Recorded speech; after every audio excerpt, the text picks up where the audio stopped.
وهي نعمة لنا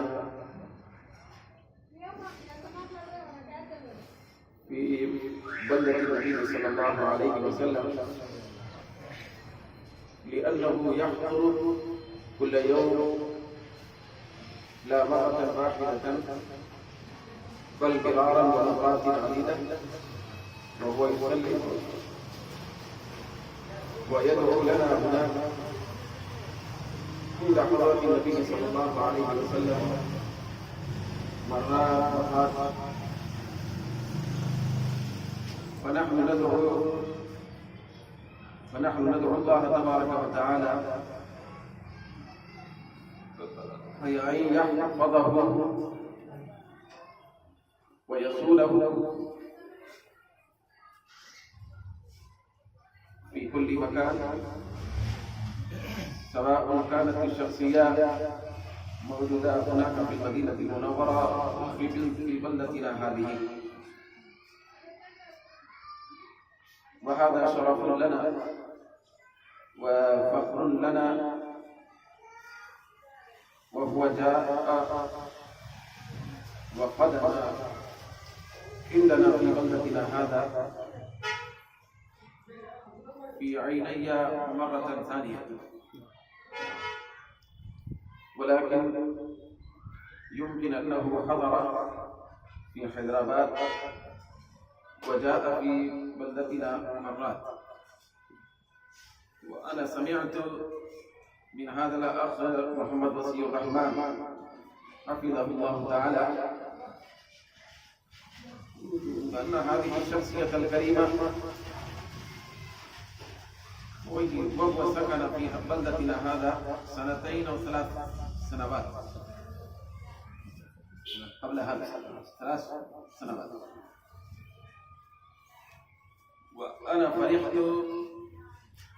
وأنا سررت سرا كاملا غاية الفرح بقدومك، وازدهرت قلوبنا وأرواحنا غاية الازدهار بمجيئك لدينا، وهذا شرف لنا.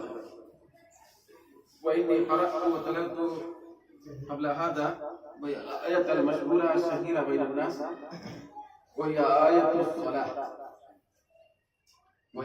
الصلاة والسلام على النبي صلى الله عليه وسلم، كما قال تبارك وتعالى: إن الله وملائكته يصلون على النبي.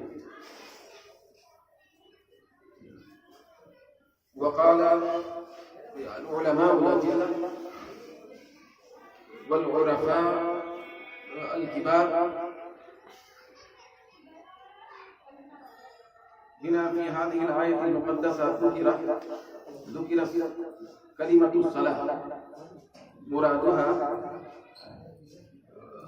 أي الثناء على النبي صلى الله عليه وسلم في كل حال. سبحان الله. وإن العرفاء هم يرادون بهذه الكلمة الشريفة الثناء على النبي في كل حال وفي كل قول وفي كل عمل وفي كل حركة. فنحن نتشرف بهذا المجلس الكريم لأننا نحضر هنا لثناء النبي صلى الله عليه وسلم، ولذلك نحن نظن ونزعم أن هذا المجلس وهو مبارك مقدس في كل حال. وفوائد هذا المجلس الشريف الكريم وهي تظهر بعد موتنا وبعد غيابنا إلى الله تبارك وتعالى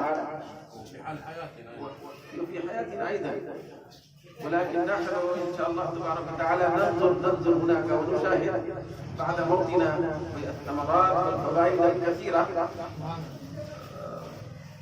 بمناسبة هذا المجلس الشريف. نحن ننظر بعيوننا، ونحن إن شاء الله تبارك وتعالى ننظر ونشاهد ونرى هناك في القبور وبعد البعثة من القبور. وإن شاء الله تبارك وتعالى بشفاعة النبي صلى الله عليه وسلم نحن نصل وندخل هناك في الفردوس.